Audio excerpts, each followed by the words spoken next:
दोस्तों मैंने बताया आपको कैसे लोग दीपक सर के मरने पे एकदम एकजुट होकर सब के सब रो रहे थे। जो मैंने उनको अच्छा खासा वहीं पे उनका क्लास ले लिया, पिछले वीडियो मैंने बताया था, तो मैंने उनका क्लास बिल्कुल लगा लिया। मुझे ये बात ही अजीब लगी भाई। अरे आपने किसी को ज़िंदगी में पूछा नहीं, आप उनके मरने पर आ गए, आगे रो रहे झूठ मूठ का। आपने ज़िंदगी में पूछा तो ये नौबत ही नहीं आती, ये नौबत नहीं आती। हो सकता है बेचारे अभी काफ़ी दिन ज़िंदा रहते, उनका अच्छे से ट्रीटमेंट हो जाता है, इलाज हो जाता है। ये हमारे सोसाइटी का एक बहुत कॉमन प्रॉब्लम है। ज़िंदगी में ना जाए हम किसी का हाल चाल पूछने, ज़िंदगी में ना गए हम किसी का हाल चाल पूछने, और मरने के बाद हम चल गए उनकी आत्मा को बेहाल करने। मरने के बाद हम चले गए उनकी आत्मा को भी बेहाल करने। जी हाँ, यह आत्मा को भी बेहाल कर रहे हैं, रिकॉर्ड बना रहे हैं आत्मा को बेहाल करने का। ऐसे लोग एकदम भर गए हमारे सोसाइटी में। एक बार झांक लेते, एक बार नॉक कर देते दरवाजे पर, तो असलियत पता चल जाती। असलियत पता चल जाती क्या है क्या नहीं है। तो एक आप कुछ करते उनके लिए तो एक बात थी, एक मानने वाली बात थी। तो ये सब करना आप छोड़ दो। अगर आप ज़िंदगी में किसी को नहीं पूछते हो तो मौत के बाद भी उस पर्सन को परेशान मत करो। और उसकी आत्मा आपको गाली देती होगी, उसका रूह आपको गाली देता होगा, जिसके फ्यूनरल में मरने पर आप जाते होगे। ज़िंदगी में कभी झांकने नहीं गया, मरने में पहुंच गए, लाइन लगा दिया।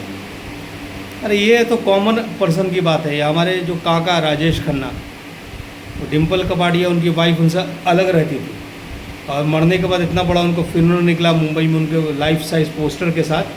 तो डिम्पल कपाड़िया उसी व्हीकल पे बैठ के जा रही थी, जिस व्हीकल पे काका यानी राजेश खन्ना की बॉडी रखी थी। ये बॉलीवुड की बात है, इतने बड़े सेलिब्रिटी की बात है। हम तो यहाँ आम लोगों की बात कर रहे हैं।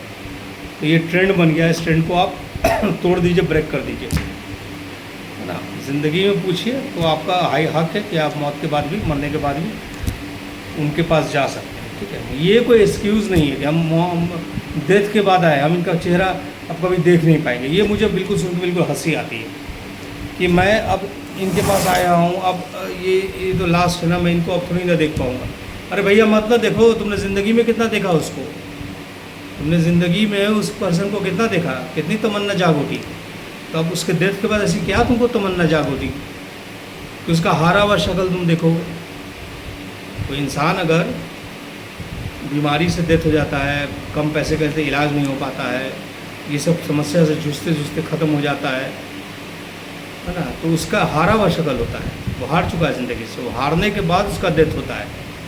एक होता है डेथ विथ सेटिस्फैक्शन, पूरा सेटिस्फाई होकर ज़िंदगी से जाना, और एक होता है डेथ विदाउट सेटिस्फैक्शन, जीवन को ठीक से जिए नहीं, कुछ नहीं जिए, जीवन जीने का समय आया उसी टाइम ख़त्म हो गया। तो भैया आप उस हारे हुए व्यक्ति का क्यों देखोगे मरा हुआ चेहरा?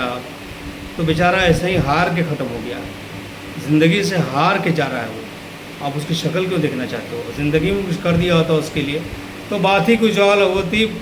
भाई अब छोड़ दे भाई, क्यों परेशान कर रहा है उसकी रूह को, उसकी आत्मा को, वो भी तुझे बद्दुआ देगी। चल निकल भाई उसके फ्यूनरल से। बहुत पते की बात है भाई, बोलने का स्टाइल जो भी है, बात को गौर से देख सुनना, आप समझना। मैंने कितनी इंपॉर्टेंट बात आपसे की है इस छोटे से वीडियो